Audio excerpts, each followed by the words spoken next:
Dear students, लगातार जो है फिजिक्स में डेरिवेशन और न्यूमेरिकल देखते देखते ऐसा लगने लगा होगा आप लोगों को कि जैसे फिजिक्स से ज़्यादा बोरियत सब्जेक्ट कोई होगा नहीं। और कहाँ से ये पढ़ना पड़ रहा है, लेकिन इससे जस्ट अपोजिट है फिजिक्स। जो भी फिजिकल वर्ल्ड में हमारे चारों तरफ जो कुछ भी होता है उसको अगर हमें एक्सप्लेन करना है तो हमें फिजिक्स के फॉर्मूलों का, फिजिक्स की थ्योरी का, फिजिक्स के रूल्स का सहारा लेना पड़ेगा, तभी हम उसको एक्सप्लेन कर पाएंगे। एक छोटा सा एग्जाम्पल अगर हम देखें तो अगर आसमान में बिजली तड़कती है तो सबसे पहले उसकी लाइट दिखाई देती है हमें। उसकी जो आवाज़ है बिजली तड़कने की वो थोड़ी देर बाद सुनाई देती है। उसका रीज़न भी हम फिजिक्स से ही एक्सप्लेन कर सकते हैं। एक एग्जाम्पल, जस्ट एग्जाम्पल, कि जो लाइट की वेलोसिटी होती है बहुत ज़्यादा होती है, 3 × 10⁸, और जो एयर में उसकी साउंड की वेलोसिटी होती है बहुत कम होती है, अबाउट 330 मीटर पर सेकेंड। तो साउंड हमारे पास आने में बहुत टाइम लगता है, जबकि लाइट पहले दिखाई दे जाती है। तो इस वजह से लाइट, जब बिजली तड़कती है तो उसकी चमक पहले दिखाई देती है, उसकी आवाज़ थोड़ी देर बाद सुनाई देती है। तो इसको हम अगर फिजिक्स को नहीं समझेंगे तो ये चीज़ें समझ में नहीं आएंगी हमारे। इसी तरह से हमने अभी आपको इंड्यूस्ड करंट और इंड्यूस्ड ईएमएफ की बात करी थी। तो अगर इंड्यूस्ड करंट या इंड्यूस्ड ईएमएफ हम नहीं समझते थे तो लाइट कैसे प्रोड्यूस्ड होती है, इलेक्ट्रिसिटी कैसे प्रोड्यूस होती है, यानी डायनेमो का या जनरेटर का कंसेप्ट भी हम नहीं समझ पाए थे। ठीक है, कैसे जनरेटर बनता है। जैसे हाइड्रो इलेक्ट्रिक है तो हाइड्रो इलेक्ट्रिक में क्या होता है, किसी भी बांध पर टरबाइन रख देते हैं और उस पर जब वो पानी गिरता है तो वो टरबाइन घूमता है। टरबाइन घूमता है तो जो बड़ा जनरेटर होता है वो भी घूमता है। तो घूमता है तो उसमें इलेक्ट्रिसिटी प्रोड्यूस होती है। वो इलेक्ट्रिसिटी कैसे प्रोड्यूस होती है, जब तक हम induced current, induced EMF, Fleming right hand rule ये सब नहीं जानेंगे तब तक वो भी समझ में नहीं आएगी। इसलिए ये समझना बहुत ज़रूरी है। हम अपना नेक्स्ट टॉपिक लेते हैं, डायनेमो और जनरेटर।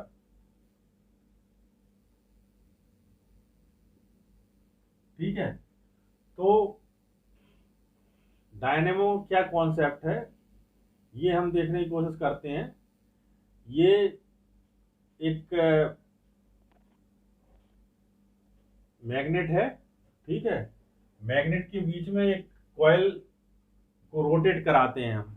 ठीक है, किससे रोटेट कराते हैं, मोटर लगी होती है या टरबाइन लगा होता है, कोई भी चीज़ होगी, कोई भी साधन होगा, उससे हम इसको रोटेट कराएंगे। जैसे मान लो थर्मो इलेक्ट्रिक है, जैसे थर्मल पावर है, तो थर्मल पावर में इसको जो है कोयले की भाप से उसको रोटेट कराते हैं।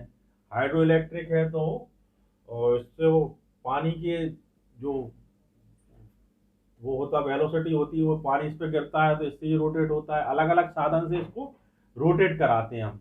तो अब देखिए आपकी पोजीशन इस तरह से है। ठीक है, मतलब इसका 4 आर्म है। जैसे हमने अभी टॉर्क में देखा था, तब टॉर्क समझ रहे थे, A B C D, A D B C. ठीक है, 4 आर्म है इसके। तो 4 आर्म में जो मैग्नेटिक फील्ड की डायरेक्शन होगी north pole to south pole होगी। तो ये दो जो इसकी आर्म होंगी ये इसके पैरेलल रहेंगी, यानी इस पर कोई भी इस मैग्नेटिक फील्ड का इफेक्ट नहीं होगा। ठीक है, तो हमने देखा था फ्लेमिंग राइट हैंड रूल से कि जब कोई करंट, जब कोई कंडक्टर इलेक्ट्रिक मैग्नेटिक फील्ड में मूवमेंट करता है, ठीक है, तो उसमें करंट प्रोड्यूस होती है। ठीक, कैसे देखा था हम लोगों ने कि जैसे सपोज करो हम इसको डीसी और ए बी आर्म को देखते हैं, सपोज करो ये इस तरह से घूम रहा है, इस तरह से, माने इस तरह से, यूं, ठीक, क्लॉकवाइज रोटेशन हो रहा है इस कॉइल में।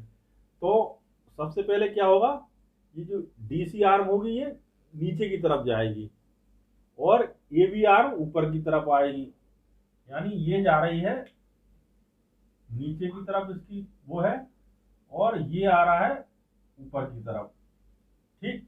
तो जब ये नीचे की तरफ जाएगी, यानी हम अगर समझने के लिए कहें कि बोर्ड के अंदर को घुस रही है ये, तो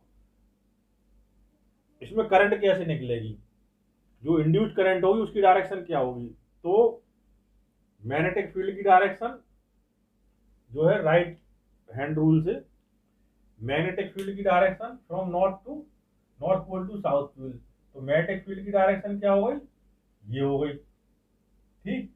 मूवमेंट कहाँ को हो रहा है, मूवमेंट थंब से शो करते हैं, तो मूवमेंट कहाँ हो रहा है, मूवमेंट नीचे की तरफ हो रहा, मूवमेंट नीचे की तरफ हो रहा, और जो मैग्नेटिक फील्ड काम कर रही है वो इस डायरेक्शन में काम कर रही, तो करंट की, इंड्यूस करंट की डायरेक्शन क्या होगी, ये होगी इंड्यूस करंट की डायरेक्शन, ठीक है।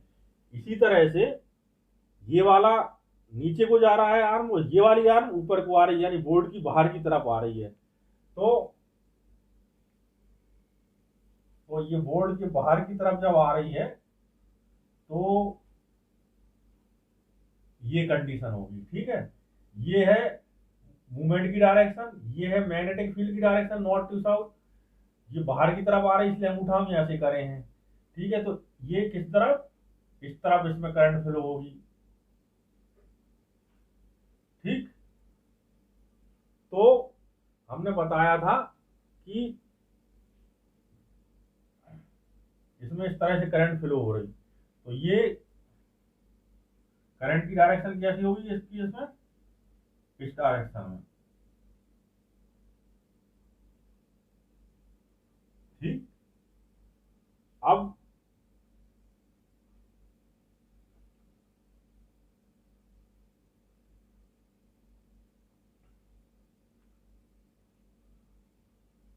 यानी ये वाली करंट इधर आ रही है और ये वाली करंट इधर से लौट के जा रही है, ठीक।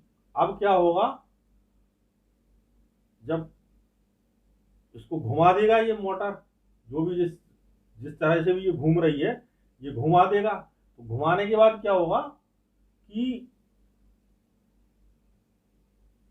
ये वाला आर्म इस साइड आ जाएगी और ये वाली आर्म इस साइड आ जाएगी,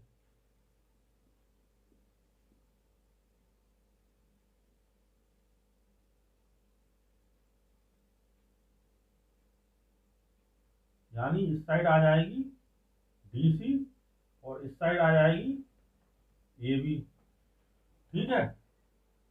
तो अब क्या होगा, एबी नीचे को जा रही है और डीसी ऊपर को आ रही है, तो अब इसमें क्या होगा, करंट की डायरेक्शन डीसी में अभी कैसी थी,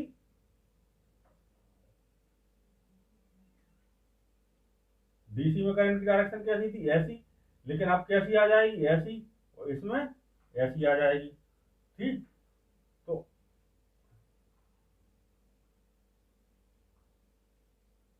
ठीक है, तो अब जो करंट फ्लो कर रही थी वो अपोजिट डायरेक्शन हो जाएगी, यानी अब करंट कैसे फ्लो होने लगेगी,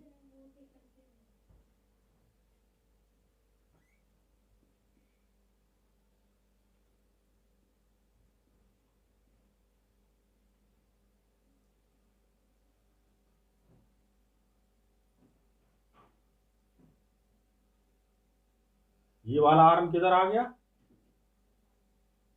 इधर आ गया, ठीक है।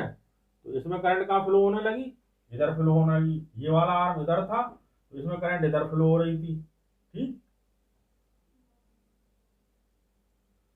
तो कुल मिला के करंट की डायरेक्शन जो इससे आउट निकल रही करंट की डायरेक्शन वो वही रहेगी, ठीक।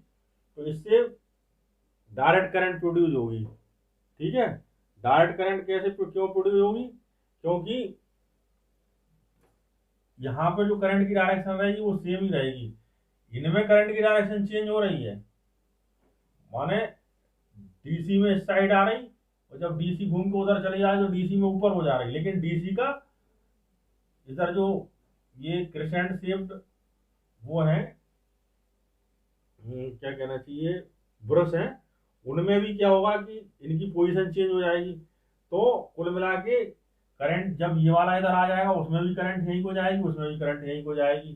तो ये डायरेक्ट करंट प्रोड्यूस करता है इस तरह का जनरेटर जो होता है।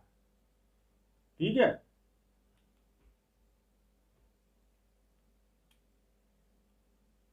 दूसरा वाला जो जनरेटर होता है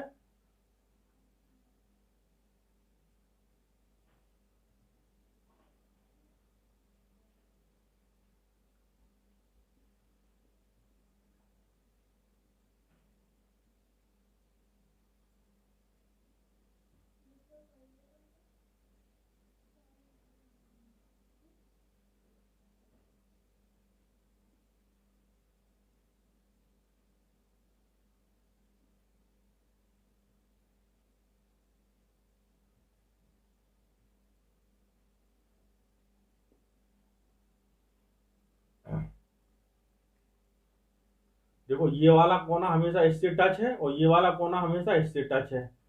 ठीक है, मतलब इनकी पोजीशन चेंज नहीं हो रही, पूरे रिंग है ये हाफ रिंग थे, ये फुल रिंग है। ये वाला कोना इससे टच है और ये वाला कोना, इस वाला का आर्म इससे टच है, इस वाले की आर्म इससे टच है। तो जब इनकी पोजीशन चेंज होगी तो इसमें करंट की डायरेक्शन भी चेंज होगी।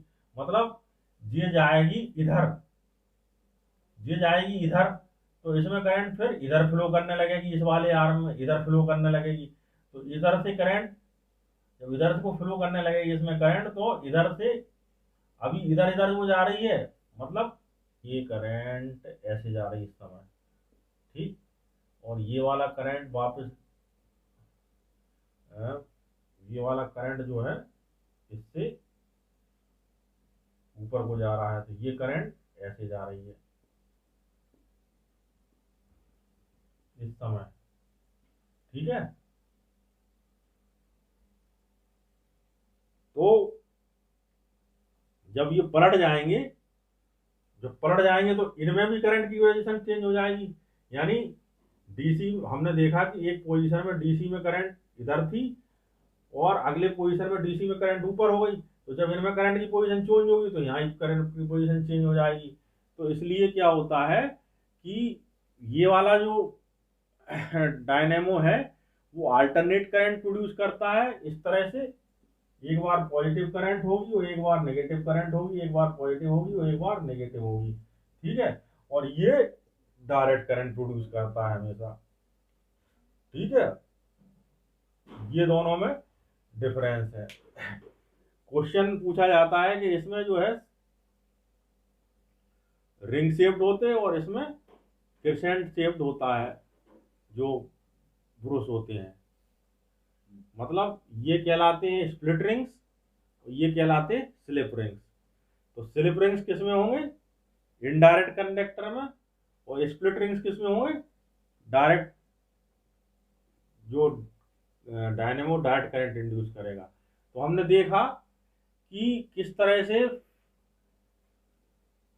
फ्लेमिंग के राइट हैंड रूल की वजह से ही इंड्यूस्ड करंट और इंड्यूस्ड ईएमएफ इस डायनेमो की वजह से जो है प्रोड्यूस हुआ।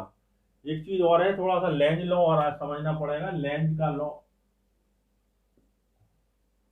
लेंज का लॉ यहाँ पे ये कहता है कि इंड्यूस्ड ईएमएफ या इंड्यूस्ड करंट जिस कारण से, जिस वजह से प्रोड्यूस होती है उसी का अपोज करती है। ठीक है, the reason because of which induced EMF और induced current is produced it opposite that's reason. ठीक है, मतलब अगर सपोज करें कि ये नॉर्थ पोल है किसी इसका, और नॉर्थ पोल को इस डायरेक्शन में ले जाएंगे, तो क्वेश्चन ये है कि ये इसमें करंट किस डायरेक्शन में प्रोड्यूस होगी इस कॉइल में। तो कैसे पता लगेगा, ऐसे पता लगेगा कि जब ये नॉर्थ पोल इसके नॉर्थ पोल के पास ले जाएंगे तो इसकी तरफ नॉर्थ ही पोल बनेगा।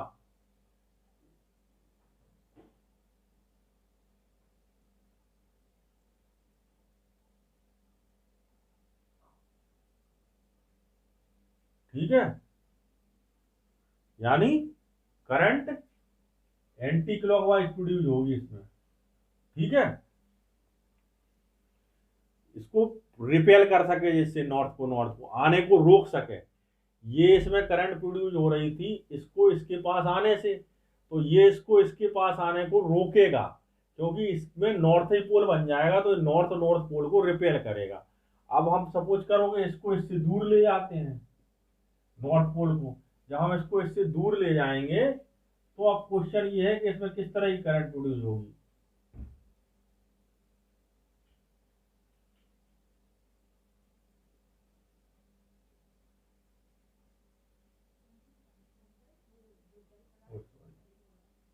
उल्टा बन गया।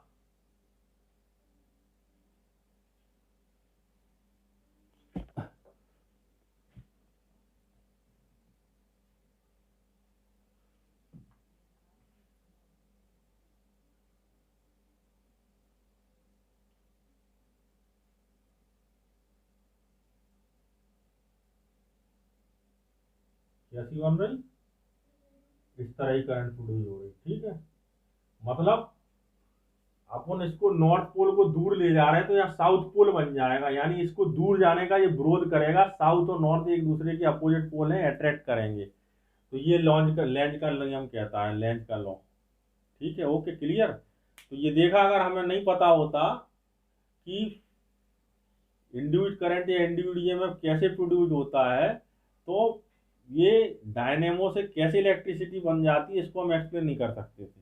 ठीक है।